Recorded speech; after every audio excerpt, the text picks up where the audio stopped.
Karena saya juga tidak tahu siapa namamu. Kenapa sayang? Iya, tahunya nanti di share langsung. Gini Miss, aku mau curhat. Oke, silakan. Ini kan teman saya itu kasusnya sangat-sangat besar Miss. Hah? Gini, iya besar posisinya, kasusnya itu besar. Majikan aku itu punya pembantu itu 2, kan? Aku jaga anaknya, dia di majikan saya. Tapi aku yang ngeceng itu dari anaknya nenekku kan, iurunan gitulah. Tapi pembantu yang satu beda rumah sama saya, tapi kan saya 1 minggu sekali kan ke sana. Biasalah. Keadaannya dia itu kerja 3 bulan. Masih kerja 3 bulan. Dari Indonesia? Dia itu dari Hongkong dia finish kontrak, terus saya di finish kontrak. Dia pindah majikan ke aku kan kerjanya 3 bulan, orangnya baik banget lah. Baiklah, aku baru walau saya pembantu 2, tapi aku yang lama, pembantu yang lama aku. Tapi aku sama pembantunya, mboknya aku pokoknya sayang lah, aku ya sering ngasih makan biasa gitu. Posisi dia itu mau pulang ke Indonesia, dia notice karena nggak kuat dengan mbokku, karena mbokku saking cerewetnya ya, ya itu. Tapi masalahnya itu dia itu nggak masalah kasus itu di luar majikan saya, pokoknya kasusnya di luar lah. Dia itu majikan aku udah beli tiket, udah kasih tiket ya, dia kan mau pulang, udah diantar, udah dikasih uang dia. Oh, liburan atau finish kontrak atau ngebreak? Dia notice. Oh, dia notice mau pulang. Oke, terus? Pulang, dia di agent diantar sama majikanku lah. Totalan gitu. Oke. Dia saat dia totalan, dia cerita sama aku, dia di bandara itu dia ditangkap sama polisi. Oke. Ditangkap polisi, kasusnya itu dia dibohongin sama temennya itu pencucian uang. Dia saat dia di pencucian uang ditangkap itu pas di imigrasi itu kan ketahuan kan? Betul. Ketahuan dia mau pulang Indonesia kan di imigrasi pasti kalau ada masa di imigrasi kan? Betul. Akhirnya dia ditangkap polisi. Terus habis dia ditangkap polisi, sedangkan kopernya dia udah masuk bagasi, tapi dia posisi di Hongkong langsung ditangkap polisi. Dia katanya sebelum dia nggak tahu punya kasus pencucian, dia sebelum masuk majikan aku di majikan dulunya itu dia dibohong sama temennya itu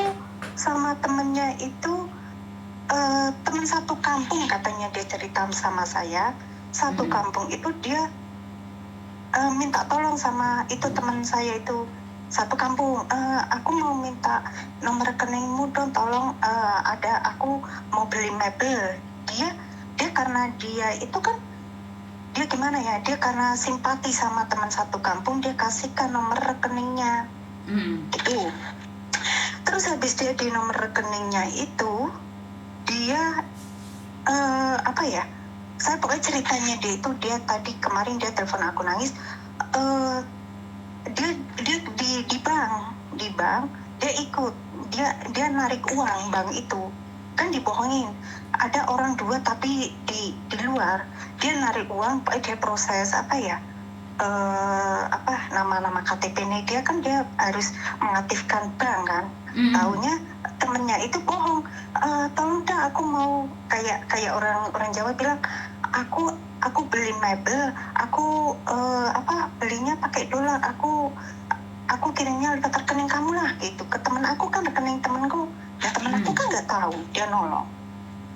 Terus? Nanti ada orang yang ngambil 2 orang itu, dia ikut 2 orang itu ngantar dia ke bank, tapi dia disuruh masuk, dia ambil aja uangnya di bank itu, terus uang itu dia ambil, dia kasihkan 2 orang itu, dia pergi. Dia udah lama, pas dia kasusnya itu pas itu kemarin dia imigrasi, dia mau pulang, akhirnya dia nggak bisa pulang ke Indonesia. Oke, dia ambil uangnya berapa? Ambil uangnya berapa? Aku dengar itu 3.000, 4.000 gitu. Oke, kalau 3.000, 4.000 sebenarnya nggak banyak sih. Itu masih belum bisa dikatakan money laundering. Oh, terus habis itu dia majikan aku kemarin ya, aku ke sana. Akhirnya polisi itu telepon sama majikanku, ini kamu benar majikan ini, iya emang ada apa gak mamanya, gini pokoknya. Majikan aku bilang, Lisa, dia bilang sama aku, kamu tahu nggak itu sih ini dia nggak bisa pulang Indonesia punya kasus. Aku padahal udah tahu tapi aku diem. Oh iya, aku bohongnya sama aja masa. Iya gini majikan. Berarti aku belum cerita sama majikanku. Majikan udah tahu. Aku bilang kok kamu tahu? Aku bilang sama majikan, ya dari kantor polisi telepon aku gitu. Iya kan aku nggak mau ribet ya. Aku nggak mau jalan-jalan. Yang aku bilangnya itu gini itu dia sekarang di agent, dia katanya tahanan luar. Itu dia larinya kemana? Suatu saat dia nggak bisa pulang ke Indonesia, gimana? Larinya harus gimana? Aku minta sama di sini ini, kalau itu gimana caranya kasusnya itu uang laundry gimana, Miss? Jalan keluarnya itu minta pertolongan ke siapa? Nah, ini terjadi dulu sama anak saya. Kejadian ini 3 tahun yang lalu. Ini anak saya sudah ingatkan, ATM-nya itu dipinjam temannya. ATM dipinjam temannya dan nomor rekeningnya dia itu dilaporkan sama orang.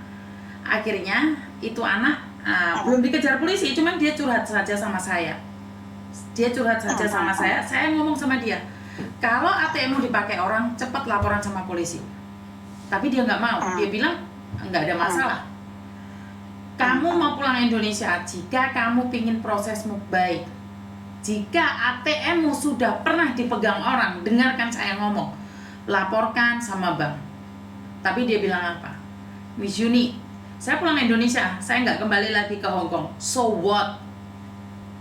Itu yang dia katakan sama saya. Dan tahu nggak apa yang terjadi? Dia pulang di bendara dikecek. Habis itu dia imigrasi telepon saya, sama kejadian sama temanmu itu. Telepon saya, imigrasi telepon, apakah benar ini anakmu seperti ini, seperti itu, seperti. Oh, saya bilang iya, betul ini anak saya. Ini kejadian 3 tahun yang lalu. Habis itu dia dipenjara, kalau nggak salah dia dibawa di beberapa kantor polisi, terus akhirnya dia dipenjara 1 bulan. Dan dia kasusnya belum selesai, jadi akhirnya dia jadi tahanan luar. Mbak, handphonemu Mbak, jangan sambil jalan Mbak. Iya, phone ka bawah. Phone ka sana. Ayo, phone ka bawah. Sebentar. Terus? Setelah itu, setelah telepon saya, polisi menanyakan, kamu tahu nggak kasus ini? Saya bilang saya pernah mengingatkan dia, tapi dia bilang tidak ada hubungan. Karena dia mau pulang Indonesia selamanya. Malah polisi mencurigai dia tahu kasus ini dan dia lari dari kasus ini. Makanya hukumannya semakin berat. Nah, akhirnya saat dia keluar, walaupun saya marah sama anak saya, walaupun saya sudah usir dia dari boarding house, karena dia datang dan meminta maaf sama saya nabung dia. Kasusnya 2 tahun baru selesai. Ini posisi teman aku mau bantu, tapi posisi dia udah keluar dari majikan itu bilang, Lisa, karena mungkin majikan aku khawatir kamu jangan, dia udah keluar dari majikan, kan bukan urusan majikan. Nggak boleh ikut campur, Mbak. Saya nggak boleh ikut campur. Ya, saya juga nggak mau ikut campur. Dia bilang kamu jangan ikut campur, nanti kamu juga ketangkap. Cuma saya konsultasi, saya sesama Indonesia, saya cuma berketuk hati. Itu aku gimana, cuma aku tanya sama Miss Yuni, jalan keluarnya itu gimana ya Miss? Kalau dia itu nanti apa suatu saat dia di penjara atau ada bantuan dari imigrasi apa gimana nanti? Siapa yang membantu? Dia melakukan kriminal kok dibantu imigrasi? Ya nggak ada. Pertama, apa yang dia lakukan? Coba minta bantuan agennya.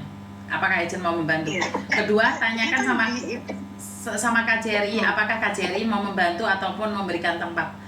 Jika dimanapun dia sudah nggak ada tempat, dia boleh numpang tempat saya. Cuman tinggal di boarding house saya tetap harus tahu aturan. Jika enggak, saya usir dia keluar. Yang itu kan orang teman aku kan dituduh ya ikut Mbak kipas anginmu Mbak kipas anginmu kondisikan Mbak kipas anginmu. Yang jahat itu kan temennya yang kamu loh, teman kamu yang minta bantuan kamu itu kemana? Orangnya sekarang di Indonesia.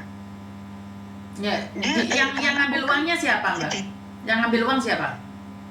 Dia bilang aku, iya dia, kamu coba buka deh CCTV kamu di bank suruh polisinya buka CCTV, aku bilang gitu sama Yang dia. ngasih ATM-nya siapa?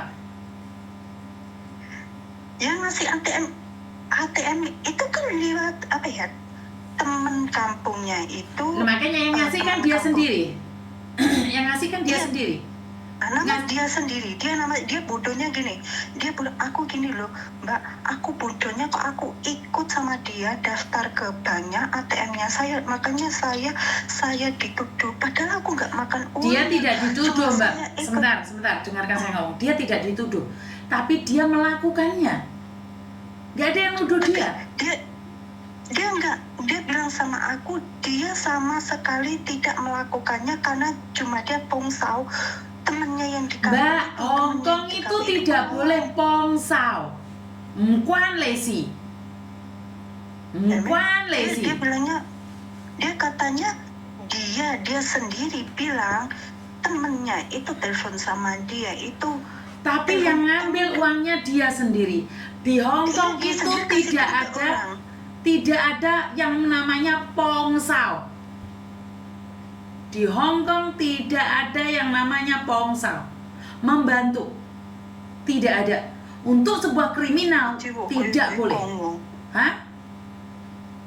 Dia bilang aku itu Lisa, dia bilangnya temen aku minta bantuan aku, so apa, dia kan gini, judulnya itu dia pokoknya dituduh, Miss. Mbak, bukan dituduh, tapi dia memberikan fasilitas. Dengarkan saya ngomong. Dia memberikan fasilitas ke orang untuk ngambil uang melalui dia. Yang punya fasilitas dia. Tapi dia nggak makan. Makan atau tidak makan yang ngambil siapa? Yang memberikan fasilitas siapa? Hongkong tidak peduli, Mbak. Namanya siapa? Paham nggak maksud saya? Gak ada. Saya paham. 冇人話幫手，邊個叫你幫手？唔關你事，paham? Gitu, paham. Siapa yang bisa bantu? Inilah orang-orang Indonesia selalu mengatakan membantu. Sama di bandara. Di bandara dititipin barang, Mbak aku titip barang ini dong. Kamu bisa menolak. Kamu bisa katakan tidak. Tapi kamu tidak menolak, berarti kamu memberikan fasilitas. Saat ditangkap polisi, ini barang punyanya siapa?